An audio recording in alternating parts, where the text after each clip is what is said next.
আসসালামু আলাইকুম দর্শকবৃন্দ। আপনারা নীল আকাশে যে পাখিটিকে উড়তে দেখছেন তার নাম হচ্ছে ম্যাগনিফিসেন্ট ফ্রিগেট। আরেকটির নাম আছে ম্যান ও ওয়ার্ড। পাখিটির সাথে আমার প্রথম দেখা মিলে আমার জাহাজ যখন সাউথ আটলান্টিকে ইকুয়েটরের নিচে যাচ্ছিল। ব্রাজিলের কোস্ট যেটা সবচেয়ে কাছে ছিল তাও ৩২৫ মাইল দূরে। তো পাখিটি ঘাটাঘাটি করতে যেয়ে সে বেশ কিছু ইন্টারেস্টিং ফ্যাক্ট পেয়েছে। তার মধ্যে একটি হচ্ছে এই পাখিটি টানা ২ মাস উঠতে পারে এবং এই পাখিটি পানিতে নামতে পারে না, কারণ এর বডিটা ওয়াটারপ্রুফ না। এর পালকটা অন্যান্য পাখির মতো ওয়াটারপ্রুফ না, যে কারণে সে পাখি পানিতে নামতে পারে না। তো টানা ২ মাস যখন উঠতে পারে এবং পানিতে নামতে পারে না, তখন প্রশ্ন এসে যায় এ কেমন করে রেস্ট নেয়, ঘুমায়।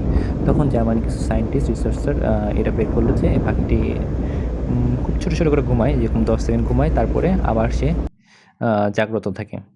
তো আমাদের মধ্যে একজন বিখ্যাত ব্যক্তি আছেন, তার নাম হচ্ছে লিওনার্দো দা ভিঞ্চি। সে এরকম করে ঘুমাতো। সে ১৫ মিনিট করে ছোটো ছোটো করে ঘুমাতো। ৪ ঘন্টা পর পর সারাদিনে সে ৯০ মিনিট ঘুমাতো।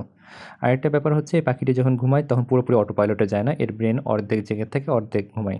ঠিক যেরকম আমরা নতুন কোনো জায়গাতে গেলে আমরা পুরোপুরি কিন্তু ঘুমাইতে পারি না। আমাদের ব্রেন অর্ধেক জাগ্রত থাকে।